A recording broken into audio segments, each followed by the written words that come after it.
tentang Islam ini tidak paham, maka umat Islam mudah diambang-ambing, diprovokasi dengan ucapan-ucapan siapa? Ucapan-ucapan yang diwasiatkan, yang diwariskan oleh orang-orang anti terhadap Islam. Siapa itu? Yaitu penjajah Belanda. Dia sampai berani rela mengorbankan harta dan bendanya untuk menyekolahkan satu orang keturunan Belanda yang bernama Dr. Senohorgronya belajar Arab, Islam di Arab selama 12 tahun untuk mendapat gelar sarjana Islam. Namanya Profesor Dr. Senohorgronya. Belajar Islam dia sampai dia mendapat gelar doktor. Tadinya akan mengambil sarjana Islam. Nah, ketika dia sudah mau masuk sidang, balik lagi ke Indonesia, kebetulan tinggalnya di Semarang sana, Dr. Senohorgronya itu, akhirnya balik lagi ditolak sama Amerika, sama Arab. Mana ada ini sarjana Islam kok namanya Dr. Senohorgronya, nama Belanda ini. Maka dia rubah namanya menjadi Abdul Ghaffar. Nah, jadi Abdul Ghaffar dia. Waktu dia sedang duduk-duduk di restoran di Turki Seljuk sana, di restorannya, itu ada buku. Ada buku menurut, oh ini kalau buku ini saya baca bagus ini. Saya artikan dengan bahasa Arab, saya bumbui dengan Al-Quran dan hadis, nanti kita sebarkan ke umat Islam. Agar umat Islam menjadi kacau balau, nggak paham terhadap Islam. Dia sudah belajar Arab 12 tahun, belajar Islam di Arab selama 12 tahun, maka banyak ilmu Islam yang dia pahami, tapi diselewengkan oleh Senohorgronya.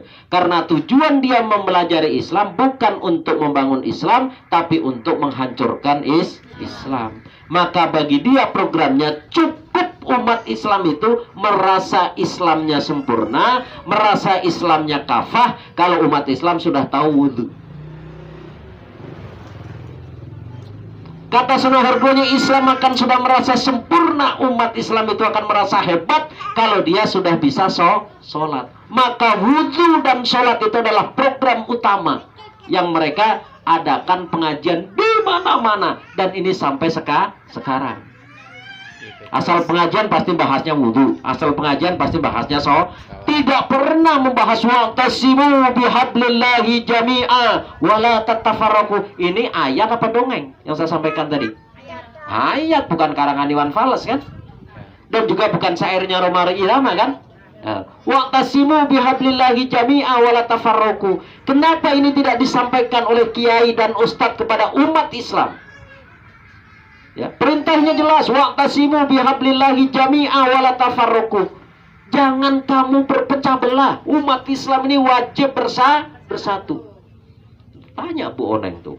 Beliau pemimpin suatu majelis ke majelis yang lain. Semua majelis yang ada di Cikopo beliau tahu semua. Tanya beliau, tapi nanyanya jangan tempat rame-rame begini. Ada nggak Bu? Panggilnya bagaimana? Punya ya? Punya, ada nggak yang ceramah tentang persatuan? Jarang. Rata-rata bahasnya sholat wudhu, jarang. Kiai yang berani menyampaikan wa'tasimu bihablillahi jami'a wala tafarraqu, paling sekilas disampaikan, tapi solusinya bersatunya di mana tidak pernah disampaikan. Jadi wa'tasimu bihablillahi jami'a itu fiilnya fiil amr tadi. Ya, sama dengan perintah sholat. Boleh nggak ayat ini kita beda-bedakan? Kalau yang enak-enak kita laksanakan, yang nggak enak-enak kita tinggalin, gitu boleh nggak? Pilih-pilih ayat boleh nggak? Weh, kalau sholat kan enak, kita nggak dimusuhin orang. Tapi kalau bersatu kita punya pemimpin ini bahaya ini, maka rame-rame kita tinggalkan. Begitu bisa nggak? Pilih-pilih ayat boleh nggak? Ya nggak boleh. Maka wajar saja Allah yang di atas aras sana sampaikan, kalau orang yang mengimani sebagian ayat dan mengkafiri sebagian ayat, jadi yang enak-enak dilaksanakan, yang nggak enak ditinggalin. Apa kata Allah? Ulaika humul kafiruna haqqo. Di mata Allah orang kafir tulen. Allah yang ngomong, bukan kita. Saya emang nggak bisa ngomong apa-apa kecuali dibimbing sama Allah melalui Quran, kecuali dibimbing oleh Nabi melalui hadis, baru bisa ngomong. Ya, jadi pentingnya umat Islam bersatu. Kenapa hari ini umat Islam tidak paham persatuan umat? Kenapa hari ini umat Islam tidak ngerti tentang kepemimpinan? Karena 3 hari yang lalu, tanggal berapa? 27 Rajab. Nah, ibu-ibu yang di sebelah kiri nih yang boga anak nih. Tanggal 27 Rajab aya naon biasana di imah-imah di kampung lembur-lembur. Ada Rajaban. Rajaban teh naon? Artina memperingati Isra Mi'raj. Aya naon Isra Mi'raj? Aya naon? Sejarah. Hah?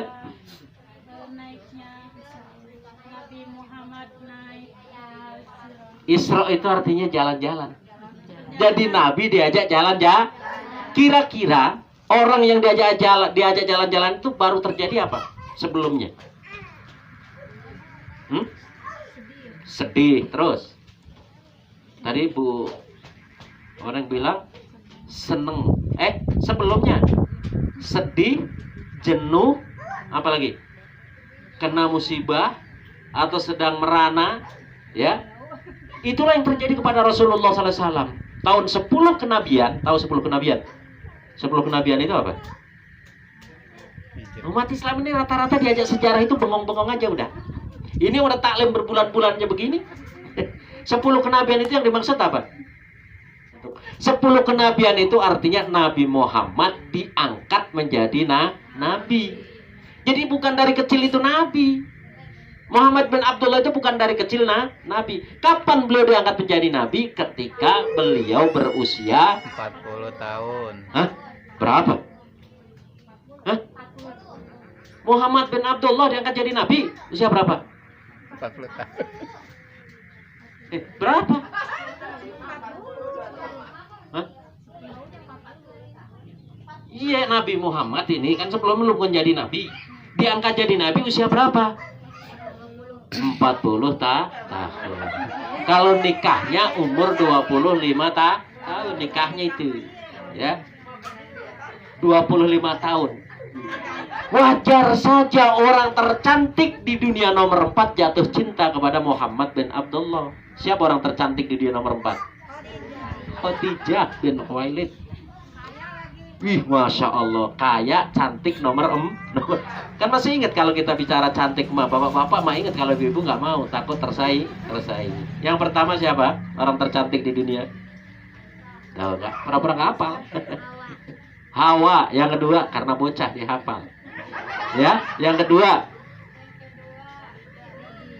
langsung Khadijah mah keempat. Ya cuma ngarang sambil ngobrol sih, ngarang doang. Ibadah ngarang nggak boleh. Yang kedua, istri daripada Fir'aun. Siapa? Asia apa Aisyah? Aisyah apa Asia? Kalau Aisyah itu istri Nabi. Jadi Asia. Yang ketiga, Sarah. Tahu Sarah? Sarah itu orang tercantik, bukan urutan nomor 3, cantik semua gitu tuh. Cuman hidup pada masa yang berbeda. Sarah itu yang ibu kenal siapa? Yang ibu tahu siapa Sarah? Satu, istrinya Ibrahim. Coba pemahamannya beda nggak dengan bapak-bapak? Terus, apalagi? Yang kenal, siapa yang kenal dengan Sarah? Udah, istri Nabi Ibrahim. Itu saja ya. Jadi Sarah itulah satu-satunya nabi, istri Nabi yang memberikan hadiah kepada suaminya untuk nikahin Siti. Wih, terharu nggak itu? Tadi diulang gimana Bu? Jadi Sarah adalah gimana tadi? Yang saya ngomong barusan. Saat itu Khadijah jatuh cinta kepada Rasulullah karena saking ganteng dan jujurnya. Usia 25 tahun beliau menikah dengan Khadijah usia 40 tahun. Jadi saking kelihat jujurannya, jadi dia angkatnya menjadi Nabi umur 40 tahun. Maka setelah itu 50 tahun usia beliau berarti 10 kenabian. Itu yang terjadi. Ada suatu tahun yang dinamakan Amul Huzn, tahun duka citanya Rasulullah. Kenapa? Karena pada tahun 10 kenabian itu paman tercinta beliau yang mendampingi beliau meninggal. Namanya siapa? Abu Thalib. Jadi Abu Thalib itu paman beliau. Di antaranya paman-paman beliau ini, paman-paman beliau ini bukan orang-orang bodoh-bodoh, orang pinter-pinter. Ya, ada yang menolak Nabi, itu pamannya. Ada yang menolak diajak masuk Islam, ada yang menerima diajak masuk Islam. Itu paman beliau orang pinter-pinter, orang ahli kitab. Yang namanya Abu Thalib itu orang terpandang. Orang mau membunuh Muhammad nggak jadi karena lihat Abu Thalib. Kira-kira mungkin nggak orang bodoh suruh jaga Ka'bah? Orang nggak berpengaruh suruh jaga Ka'bah, mungkin terjadi nggak? Nggak mungkin. Tapi kenapa pada saat itu ketika Rasulullah Muhammad menyampaikan bahwa umat Islam harus bersatu, ya, pemimpinnya seorang nabi yang terakhir yaitu Nabi Muhammad, Abu Thalib menolak. Jadi standarnya bukan orang pinter, kiai atau ustadz, bukan. Standarnya adalah Quran dan hadis. Kalau standarnya manusia belum tentu benar. Tapi Quran sudah pasti benar, hadis yang sahih sudah pasti benar. Jangan kita hari terkecoh. Kalau saya ini mau masuk sesuatu harus apa kata guru saya. Nggak boleh, nggak ada dalam ajaran Al-Quran. Ada dalam hadis itu, taraktu fikum amroini ma intamasaktum bihima lan tadillu abada kitaballah wa sunnatar rasul. Jadi standarnya panutan umat Islam itu Quran dan sunnah. Saya teriak seperti ini kalau sesuai dengan Quran dan sunnah taati. Tapi saya teriak semacam ini kalau bertentangan dengan Quran dan sunnah jangan ditaati. Maka dakwahnya Rasulullah ini luar biasa. Kalau beliau ketika belum menyampaikan tentang kebenaran, banyak orang yang menerima. Di antaranya pada saat itu orang yang mendapat gelar orang yang sangat arif dan bijaksana. Namanya Al-Hikam.